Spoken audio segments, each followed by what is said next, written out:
Bonjour à tous et bienvenue sur le deuxième épisode de notre podcast Effervescence. Aujourd'hui, on reçoit le docteur Omar Belkhodja. Bonjour, bienvenue. Bonjour, merci. Qui est donc président de la CME du GEF. Et donc, vous allez répondre à quelques questions. Vous êtes prêts? Docteur Belkhodja, qu'est-ce qui vous anime chaque matin quand vous venez travailler au GEF? Qu'est-ce qui m'anime le matin en venant travailler au GEF?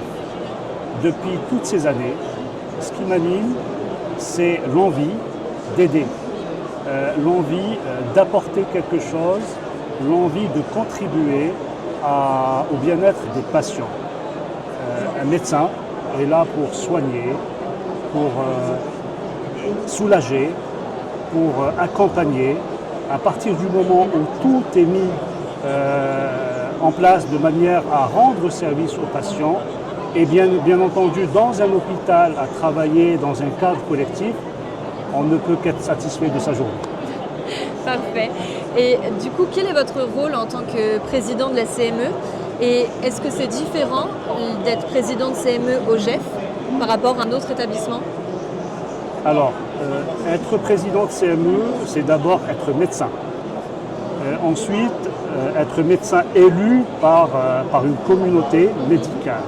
Donc, on est dans un rôle de représentation et on est dans un rôle d'être garant des soins qui sont portés aux patients dans un hôpital et être garant d'une stratégie de soins apportée aux patients dans un hôpital. C'est très important.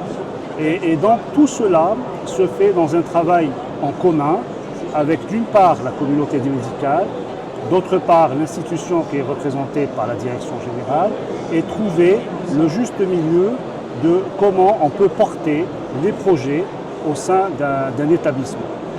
Et il y a aussi un rôle de représentation en dehors de l'hôpital, avec la tutelle, avec les partenaires de son territoire. Enfin, si vous voulez, dans un rôle de soignant, on est là pour porter une stratégie d'établissement et une stratégie territoriale. Très bien. Et aujourd'hui, qu'est-ce que vous diriez à un médecin ou un interne qui souhaiterait rejoindre le GEF? Venez chez nous. Venez chez nous, pourquoi? Parce que d'abord, on a la chance dans notre établissement d'avoir toutes les spécialités qui sont faites en dehors des grands brûlés, en dehors des traumatisés crâniens, en dehors de la chirurgie cardiaque. On a toutes les spécialités qui sont au niveau du GEF. Donc là, on peut répondre à la demande pratiquement de tout médecin, tout jeune médecin ou tout médecin confirmé pour être au GEF. Ça, c'est première chose. Deuxième chose, c'est un hôpital bienveillant. Donc on est une communauté bienveillante et puis plutôt dans la sérénité. Et on a l'avantage aussi de ne pas être loin de la capitale. On est à 30 minutes à peu près, quel que soit le site, Mours, Mal-la-Vallée ou Coulommiers. Et donc l'accessibilité est facile pour ceux qui veulent nous rejoindre. Et donc je pense que ceux qui pourraient postuler chez nous seraient les bienvenus et puis sûrement dans un cadre de bienveillance. Merci beaucoup, docteur Belkhodja. Merci à vous. Et on se retrouve pour la chronique 1 minute pour comprendre. Merci. Bonjour Angélique, peux-tu nous présenter ton évolution professionnelle au sein du GEF? Bonjour Kathleen, avec plaisir, je vais te parler de mon parcours professionnel. Donc à l'âge de 16 ans, j'ai intégré l'un des établissements qui aujourd'hui fait partie du GEF en tant que jeune stagiaire pour un BEP sanitaire et social.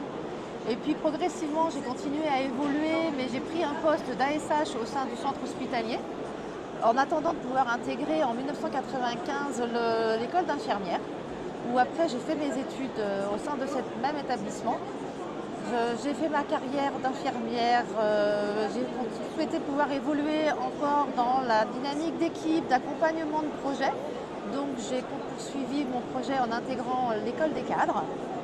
Quand j'ai pris le poste d'école des cadres, le fait d'avoir un grand établissement, ça a permis aussi de pouvoir continuer à évoluer, découvrir d'autres services différents de celui où moi j'étais habituée.